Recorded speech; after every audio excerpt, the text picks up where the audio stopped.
श्री शिवाय नमस्तुभ्यम हर हर महादेव। पूज्य गुरु जी के श्रीमुख से परभणी में 5 दिन की माँ चंद्रभागा शिव महापुराण कथा चल रही है।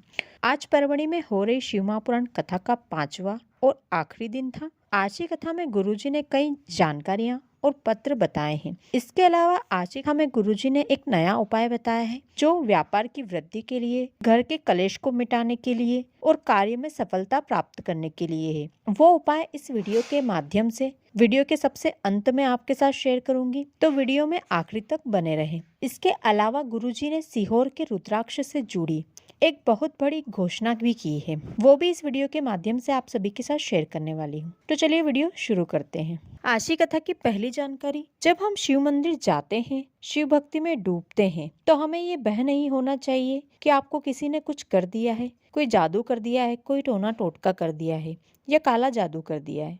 क्योंकि जो शिव की भक्ति में डूब गया वो शिव का हो जाता है और शिव स्वयं उसके रक्षक होते हैं। कोई उसका कुछ नहीं बिगाड़ सकता। आज की कथा की दूसरी जानकारी, जब आपके दुख कटने लगे, आपकी तकलीफ कम होने लगे और एक लोटा जल चढ़ाते हुए आप शिव भक्ति में डूबने लगे, तो समझ लेना तुम मंदिर नहीं जा रहे हो, महादेव खुद तुम्हारे हृदय में बैठकर तुम्हें मंदिर ले जा रहे हैं। आज की कथा की तीसरी जानकारी, किसी मंदिर में दिया लगाने से ज्यादा पुण्य यदि आप किसी के मुख पर प्रसन्नता लेकर आओ या फिर किसी भूखे को भोजन खिलाओ या किसी जरूरतमंद की मदद करो तो उससे मिलता है। आज की कथा की अगली जानकारी, यदि आप किसकी मदद करने की कैपेसिटी 10 रुपए की है तो आप 10 रुपए की मदद करें। यदि आपकी कैपेसिटी 50 रुपए की है तो आप किसी की 50 रुपए की मदद करें। यदि आपकी कैपेसिटी 500 रुपए की है तो आप 500 रुपए की मदद करें। और यदि आपकी कैपेसिटी 5000 की है तो आप 5000 की मदद करें। यदि आप जब भी किसी की मदद करना चाहते हैं तो आप अपने कैपेसिटी के हिसाब से मदद कर सकते हैं।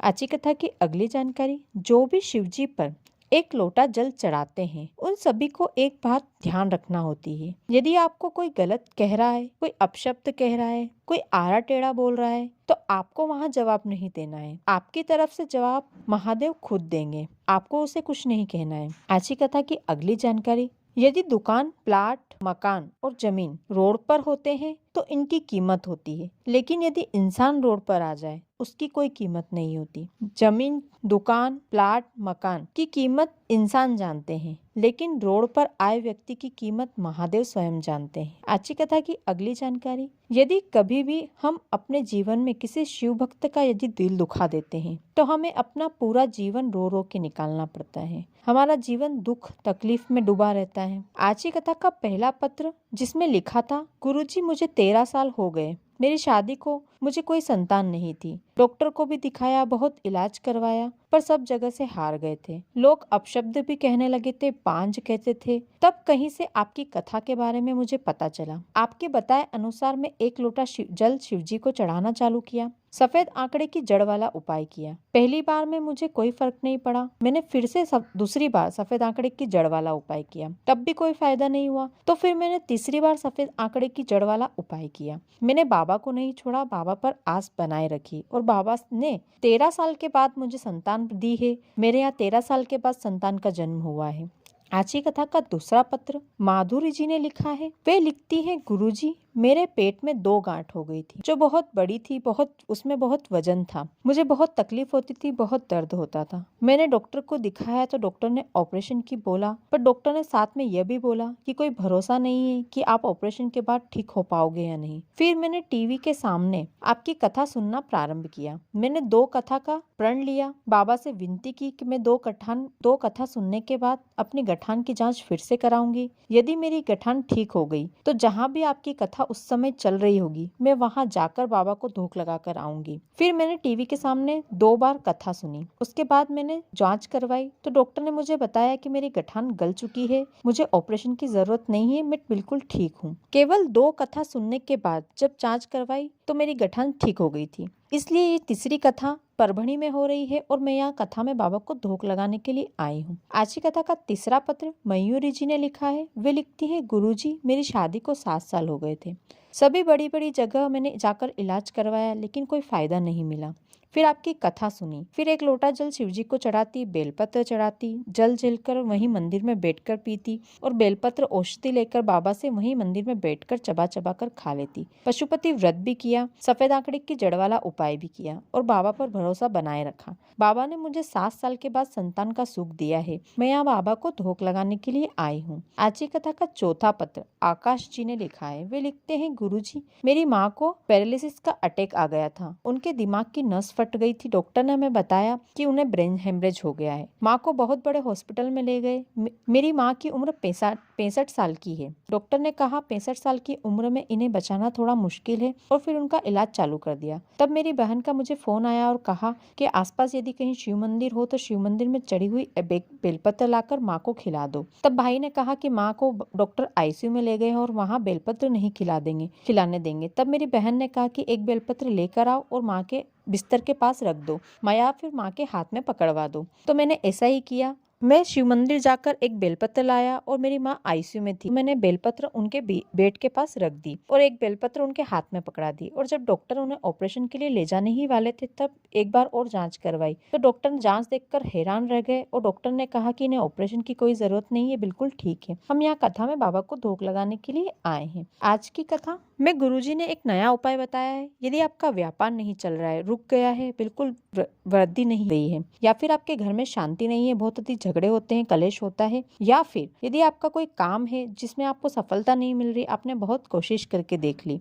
तो 2 लोटे जल लीजिए और 5 बेलपत्र लीजिए। अब 5 बेलपत्र अपने हथेली में रखें और वो दोनों लोटे जल एक के ऊपर एक रखकर उन बेलपत्र के ऊपर रख दीजिए और अपने हाथ को ऐसे ही रखकर शिव मंदिर लेकर जाइए। पहले शिव जी को 5 बेलपत्र चढ़ा दीजिए। फिर ऊपर वाला जो लोटा है जल का, वो लोटा जल शिव जी को चढ़ा दीजिए और दूसरे लोटे का जल जो नीचे वाला है उसे आसपास यदि आपके कहीं बेलपत्र का पेड़ हो तो वहां ले जाइए और बेलपत्र के पेड़ के नीचे जाकर उस लोटे का जल चढ़ा दीजिए। फिर बेलपत्र के पेड़ के नीचे 1 मिनट बैठकर श्री शिवाय नमस्तुभ्यम मंत्र का जाप करें और अपने मन की कामना बाबा से कह दीजिए। केवल 3 महीने में यदि आपका व्यापार नहीं चल रहा है तो उसमें वृद्धि होने लगेगी। यदि आपके घर में शांति नहीं है, कलेश होते हैं, तो आपके घर के कलेश खत्म हो जाएंगे और आपके घर में शांति बन जाएगी।